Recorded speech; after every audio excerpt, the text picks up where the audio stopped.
Hi ಎಲ್ಲರಿಗೂ ನಮಸ್ಕಾರ. ಇವತ್ತಿನ ರೆಸಿಪಿ ಮಶ್ರೂಮ್ ದೊನ್ನೆ ಬಿರಿಯಾನಿ ಹೇಗೆ ಮಾಡೋದಂತ ನೋಡೋಣ. ತುಂಬಾ ರುಚಿಯಾಗಿ ಬರುತ್ತೆ. ನೀವು ನಾನ್ ವೆಜ್ ಬಿರಿಯಾನಿ ಏನಿರುತ್ತಲ್ಲ ಅದೇ ರೀತಿ ಅನಿಸುತ್ತೆ. ಮಕ್ಕಳಿಗೂ ತುಂಬ ಇಷ್ಟ ಆಗುತ್ತೆ. ಮಕ್ಕಳಿಂದ ದೊಡ್ಡವರೆಗೂ ಯಾರು ಬೇಕಾದರೂ ತಿನ್ಬೋದು. ತುಂಬಾ ರುಚಿಯಾಗಿ ಅನಿಸುತ್ತೆ. ಒಮ್ಮೆ ಈ ಥರ ಟ್ರೈ ಮಾಡಿ ನೋಡಿ. ಶ್ರಾವಣ ಮಾಸದಲ್ಲಿ ನಾನ್ ವೆಜ್ ತಿನ್ನೋದಿಲ್ಲ ಅನ್ನೋರು ಈ ಥರ ಬಿರಿಯಾನಿ ಮಾಡಿಕೊಂಡ್ರೆ ತುಂಬಾ ಸ್ಯಾಟಿಸ್ಫೈ ಆಗುತ್ತೆ ನಾನ್ ವೆಜ್ ತಿಂದಷ್ಟೇ. ಇಲ್ಲಿ ಒಂದು ಹಿಡಿಯಷ್ಟು ಮೆಂತ್ಯ ಸೊಪ್ಪನ್ನು ತೊಗೊಳ್ತಾ ಇದ್ದೀನಿ. ಹಾಗೆ ಅರ್ಧ ಹಿಡಿಯಷ್ಟು ಕೊತ್ತಂಬರಿ ಸೊಪ್ಪು, ಸ್ವಲ್ಪ ಪುದೀನ. ನಾವೇನು ಮೆಂತ್ಯ ಸೊಪ್ಪು ತೊಗೋತೀವಿ ಅದರಲ್ಲಿ ಅರ್ಧ ಕೊತ್ತಂಬರಿಯಲ್ಲಿ ಅರ್ಧ ಪುದೀನ ತೊಗೊಳ್ಬೇಕು. ಇಷ್ಟ ಇದಕ್ಕೆ ಅಳತೆ. ಈಗ ಇಲ್ಲಿ ಒಂದು ಹುಳ ಹಿಡಿಯಷ್ಟು ಬೆಳ್ಳುಳ್ಳಿ, ಹಾಗೆ ಅದರಲ್ಲಿ ಅರ್ಧದಷ್ಟು ಶುಂಠಿ ಹಾಕ್ಕೊಳ್ತಾ ಇದ್ದೀನಿ. ನಾನಿಲ್ಲಿ ನಾಟಿ ಬೆಳ್ಳುಳ್ಳಿ ತೊಗೊಳ್ತಾ ಇರೋದ್ರಿಂದ ಸಿಪ್ಪೆಯನ್ನು ತೆಗೆದಿಲ್ಲ, ಹಾಗೆ ಹಾಕ್ಕೊಳ್ತಾ ಇದ್ದೀನಿ. ಇಲ್ಲಿ ಒಂದು ಏಲಕ್ಕಿ, ಹಾಗೆ ಒಂದು ಪೀಸಷ್ಟು ಚಕ್ಕೆ, 4 ಲವಂಗ ಇದಿಷ್ಟನ್ನು ಹಾಕ್ಕೊಂಡಿದ್ದೀನಿ. ಒಂದು 1/4 ಸ್ಪೂನಷ್ಟು ಕಾಳು ಮೆಣಸನ್ನು ಸಹ ಹಾಕ್ಕೊಳ್ತಾ ಇದ್ದೀನಿ. ಇಲ್ಲಿ 4 ಹಸಿರು ಮೆಣಸಿನ್ಕಾಯಿ ತೊಗೊಂಡಿದ್ದೀನಿ ನಾನು. ಖಾರ ನಿಮಗೆ ಎಷ್ಟು ಬೇಕಷ್ಟು ಟೇಸ್ಟಿಗೆ ಅನುಗುಣವಾಗಿ ಹಾಕ್ಕೊಳ್ಳಿ. ನಾನಿಲ್ಲಿ ಮೀಡಿಯಮ್ ಖಾರ ಕಡಿಮೆನೇ ತೊಗೊಳ್ತಾ ಇದ್ದೀನಿ. ಆದ್ದರಿಂದ 4 ಮೆಣಸಿನ್ಕಾಯಿ ಅಷ್ಟೇ ಹಾಕ್ಕೊಂಡಿದ್ದೀನಿ.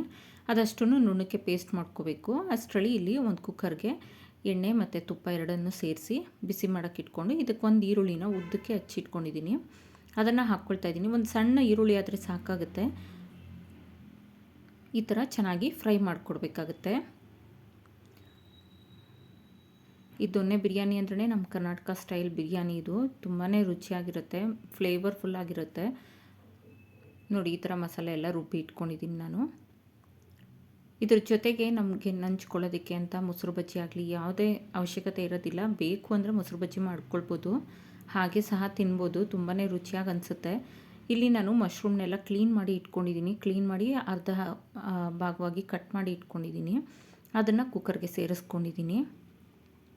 ಈಗ ಇದನ್ನು ಫ್ರೈ ಮಾಡಿಕೊಡೋಣ. ಈ ಥರ ನಾವು ಮೊದಲಿಗೆ ಮಶ್ರೂಮ್ ಸೇರಿಸಿ ಫ್ರೈ ಮಾಡಿ ನಂತರ ಮಸಾಲೆ ಎಲ್ಲ ಸೇರಿಸೋದ್ರಿಂದ, ನೋಡಿ ಈ ಥರ ಮಸಾಲೆ ಸೇರಿಸೋದ್ರಿಂದ ಉಪ್ಪು ಖಾರ ಅನ್ನೋದು ಚೆನ್ನಾಗಿ ಹಿಡಿದಿರುತ್ತೆ ಮಶ್ರೂಮ್ಗೆ. ಹಾಗೆ ಟೇಸ್ಟ್ ಸಹ ಚೆನ್ನಾಗಿರುತ್ತೆ.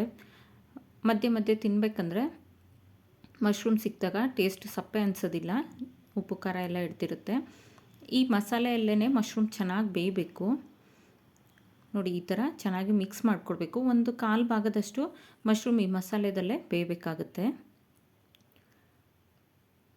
ನೋಡಿ, ಈ ಥರ ಚೆನ್ನಾಗಿ ಮಿಕ್ಸ್ ಮಾಡಿಕೊಟ್ಟು ನಂತರ ಇದಕ್ಕೆ ಒಂದು 2 ನಿಮಿಷ ಬಿಟ್ಟು ಬೇಯೋದಕ್ಕೆ. ಈಗ ಇಲ್ಲಿ ನಾನು ಉಪ್ಪು ರೈಸ್ಗೆ ಎಷ್ಟು ಬೇಕಷ್ಟು ತೊಗೊಂಡಿದ್ದೀನಿ. ಅದರಲ್ಲಿ ಅರ್ಧದಷ್ಟು ಈಗ ಸೇರಿಸ್ಕೊಳ್ತಾ ಇದ್ದೀನಿ ಮಶ್ರೂಮ್ಗೆ. ಇನ್ನು ಅರ್ಧದಷ್ಟು ಅಕ್ಕಿ ಹಾಕಿದಾಗ ಸೇರಿಸ್ಕೊಳ್ಳೋಣ. ಉಪ್ಪು ಹಾಕಿದ ನಂತರ ಈ ಥರ ಚೆನ್ನಾಗಿ ಮಿಕ್ಸ್ ಮಾಡಿಕೊಡ್ಬೇಕು. ನೋಡಿ, ಇಲ್ಲಿ ನೀರೆಲ್ಲ ಬಿಟ್ಕೊಳ್ತಾ ಇದೆ. ಚೆನ್ನಾಗಿ ಮಸಾಲೆಯಲ್ಲಿ ಮಶ್ರೂಮ್ ಸಹ ಬೇಯ್ತಾ ಇದೆ. ಇದಕ್ಕೀಗ 1 ಸ್ಪೂನ್ನಷ್ಟು ಧನಿಯಾ ಪುಡಿನ ಸೇರಿಸ್ಕೊಳ್ತಾ ಇದ್ದೀನಿ ನಾನು. ಈ ಥರ ಗ್ಲಾಸ್ ಬಾಟಲ್ಸ್ ಏನಾದರೂ ನೀವು ಪರ್ಚೇಸ್ ಮಾಡಬೇಕಂತಿದ್ರೆ ಲಿಂಕ್ ನಾನು ಡಿಸ್ಕ್ರಿಪ್ಷನಲ್ಲಿ ಕೊಟ್ಟಿರ್ತೀನಿ. ತುಂಬಾ ಚೆನ್ನಾಗಿದೆ. 400 ml ಇದು ಗ್ಲಾಸ್ ಬಾಟಲ್ಸು. ಬಜೆಟಲ್ಲಿ ಸಿಗುತ್ತೆ, ಬಜೆಟ್ ಫ್ರೆಂಡ್ಲಿ. ಹಾಗೆ ತುಂಬ ಕ್ವಾಲಿಟಿ ಸಹ ಚೆನ್ನಾಗಿದೆ, ಏರ್ ಟೈಟಾಗಿ ಚೆನ್ನಾಗಿದೆ. ನಾವು ಮಸಾಲೆ ಐಟಮ್ಸ್ ಎಲ್ಲ ಹಾಕ್ಕೊಳ್ಳೋಕ್ಕಂತೂ ತುಂಬ ಚೆನ್ನಾಗಿರುತ್ತೆ. ಲಿಂಕ್ ನಾನು ಡಿಸ್ಕ್ರಿಪ್ಷನಲ್ಲಿ ಕೊಟ್ಟಿರ್ತೀನಿ, ಬೇಕಿದ್ದರೆ ಪರ್ಚೇಸ್ ಮಾಡ್ಬೋದು. ನೋಡಿ, ಈ ಥರ ಚೆನ್ನಾಗಿ ಫ್ರೈ ಮಾಡಿಕೊಡ್ಬೇಕು. ಈ ಟೈಮಲ್ಲಿ ಒಂದು ಟೊಮೆಟೊನ ನಾನು ಸಣ್ಣಕ್ಕೆ ಉದ್ದಕ್ಕೆ ಹೆಚ್ಚಿಟ್ಕೊಂಡಿದ್ದೀನಿ. ಆ ಟೊಮೆಟೊನ ಸೇರಿಸ್ಕೊಳ್ಳೋಣ. ಒಂದು ಟೊಮೆಟೊನ ಸೇರಿಸಿ ಚೆನ್ನಾಗಿ ಫ್ರೈ ಮಾಡಿಕೊಡೋಣ. ಸ್ವಲ್ಪ ಟೊಮೆಟೊ ಅನ್ನೋದು ನಾವು ಲೇಟಾಗಿ ಸೇರಿಸೋದ್ರಿಂದ ಅದು ತುಂಬ ಸ್ಮ್ಯಾಶಿ ಆಗೋದಿಲ್ಲ. ನಮಗಿಲ್ಲಿ ಟೊಮೆಟೊ ತುಂಬಾ ಬೆಂದು ಹೋಗಬಾರ್ದು.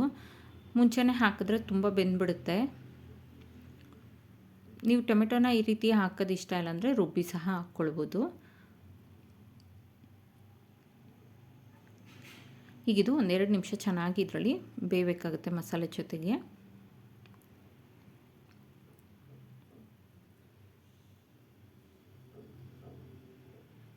ಈಗ ಇದಕ್ಕೆ ನಾನು ಬಿಸಿ ನೀರನ್ನು ಕಾಯಿಸಿ ಇಟ್ಕೊಂಡಿದ್ದೀನಿ.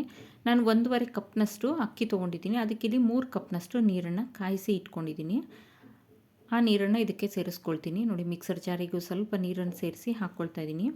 ಈಗ ರೈಸಿಗೆ ಎಷ್ಟು ಬೇಕಷ್ಟು ಉಪ್ಪನ್ನು ಸೇರಿಸ್ಕೊಳ್ಳೋಣ. ಉಪ್ಪನ್ನು ಸೇರಿಸಿ ಚೆನ್ನಾಗಿ ಕುದಿಲಿಕ್ಕೆ ಬಿಡಬೇಕು.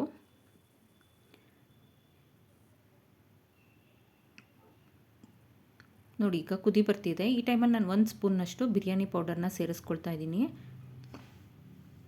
ಬಿರಿಯಾನಿ ಪೌಡರ್ ಇಲ್ಲ ಅಂತಂದರೆ ನೀವು ಸ್ವಲ್ಪ ಗರಂ ಮಸಾಲ ಪೌಡರ್ ಆದರೂ ಸೇರಿಸ್ಬೋದು, ಅಥವಾ ಹಾಗೆ ಸಹ ಮಾಡ್ಕೊಳ್ಬೋದು, ರುಚಿಯಾಗಿ ಬರುತ್ತೆ. ಈ ಟೈಮಲ್ಲಿ ಉಪ್ಪು ಖಾರ ಏನಾದರೂ ಬೇಕಾದರೆ ಚೆಕ್ ಮಾಡ್ಕೊಳ್ಳಿ. ನಾನಿಲ್ಲಿ ಅಕ್ಕಿನ ನೀಟಾಗಿ ತೊಳೆದು ನೆನೆಸಿ ಇಟ್ಕೊಂಡಿದ್ದೆ, ನೀರೆಲ್ಲ ತೆಗೆದು ಈಗ ಸೇರಿಸ್ಕೊಳ್ತಾ ಇದ್ದೀನಿ. ನಾನಿಲ್ಲಿ ನಾರ್ಮಲ್ ಸೋನಾ ಮಸೂರಿ ರೈಸ್ನ ಯೂಸ್ ಮಾಡ್ತಾಯಿದ್ದೀನಿ. ನೀವು ಬಾಸ್ಮತಿ ರೈಸ್ ಆದರೂ ಯೂಸ್ ಮಾಡ್ಬೋದು. ಇದಕ್ಕೆ ಆ್ಯಕ್ಚುಲಿ ದೊನ್ನೆ ಬಿರಿಯಾನಿಗೆ ಬಾಸ್ಮತಿ ರೈಸ್ಗಿಂತೂ ಜೀರಾ ರೈಸ್ ಯೂಸ್ ಮಾಡಿದ್ರೆ ಅಂತೂ ತುಂಬ ಫ್ಲೇವರ್ಫುಲ್ಲಾಗಿರುತ್ತೆ. ನೀವು ಅರ್ಧ ಜೀರಾ ರೈಸ್, ಅರ್ಧ ಸೋನಾ ಮಸೂರಿ ರೈಸ್ನ ಯೂಸ್ ಮಾಡ್ಬೋದು. ಆ ಜೀರಾ ರೈಸಿಂದನೇ ನಮಗೆ ದೊನ್ನೆ ಬಿರಿಯಾನಿ ಫ್ಲೇವರ್ಫುಲ್ಲಾಗಿ ಅನಿಸೋದು. ಟ್ರೈ ಮಾಡಿ ನೋಡಿ ಜೀರಾ ರೈಸ್ ಹಾಕಿ. ಈಗ ನೋಡಿ ಇಲ್ಲಿ ಚೆನ್ನಾಗಿ ಕುದೀತಾ ಇದೆ, ಎಣ್ಣೆ ಸಹ ಬಿಟ್ಟಿದೆ. ಈ ಟೈಮಲ್ಲಿ ನಾನು ಲಿಡ್ ಕ್ಲೋಸ್ ಮಾಡಿ 1-2 ವಿಷಲ್ ತೊಗೊಳ್ತೀನಿ ನಾನು. ಇಲ್ಲಿ ವಿಷಲ್ ಸಹ ಆಗಿದೆ, ಕುಕ್ಕರ್ ಸಹ ತಣ್ಣಕ್ಕಾಗಿದೆ. ನೋಡಿ ನೀಟಾಗಿ ಬೆಂದಿದೆ. ನಾನಿಲ್ಲಿ ನೀರನ್ನು ಸ್ವಲ್ಪ ಎಕ್ಸ್ಟ್ರಾ ಸೇರಿಸ್ಕೊಳ್ತೀನಿ ಮಕ್ಕಳಿಗೋಸ್ಕರ. ನೀವು ಬೇಕಿದ್ರೆ ಸ್ವಲ್ಪ ಕಡಿಮೆ ಮಾಡಿ ಸಹ ಸೇರಿಸ್ಕೊಳ್ಬೋದು. ಬಟ್ ನನಗಿಲ್ಲಿ ಉದುರಾಗಿದೆ, ಸಮ ಸಹ ಹಾಕಿದ್ದೀನಿ ನಾನು. 1.5ಗೆ 3 ಕಪ್ನಷ್ಟು ನೀರನ್ನು ಹಾಕಿದ್ದೀನಿ. ಆದರೂ ನೋಡಿ ಎಷ್ಟು ಉದುರಾಗೇ ಆಗಿದೆ. ನೀವು ಸಹ ಅಷ್ಟೇ ನೋಡಿಕೊಂಡು ನಿಮಗೆ ಯಾವ ಅಳತೆ ಬೇಕಾ ಆ ಅಳತೆಯಲ್ಲಿ ಹಾಕ್ಕೊಂಡು ಮಾಡ್ಕೊಳ್ಬೋದು. ಇಂತಿಷ್ಟೇ ಉದುರಾಗಿ ಬೇಕು ಅನ್ನೋರು ಉದುರಾಗಿ ಮಾಡ್ಕೊಳ್ಬೋದು. ಈ ವಿಡಿಯೋ ಇಷ್ಟ ಆದಲ್ಲಿ ಲೈಕ್, ಶೇರ್ ಆ್ಯಂಡ್ ಸಬ್ಸ್ಕ್ರೈಬ್ ಮಾಡಿ, ಕಮೆಂಟ್ ಮಾಡಿ ತಿಳಿಸಿ. Thank you for watching.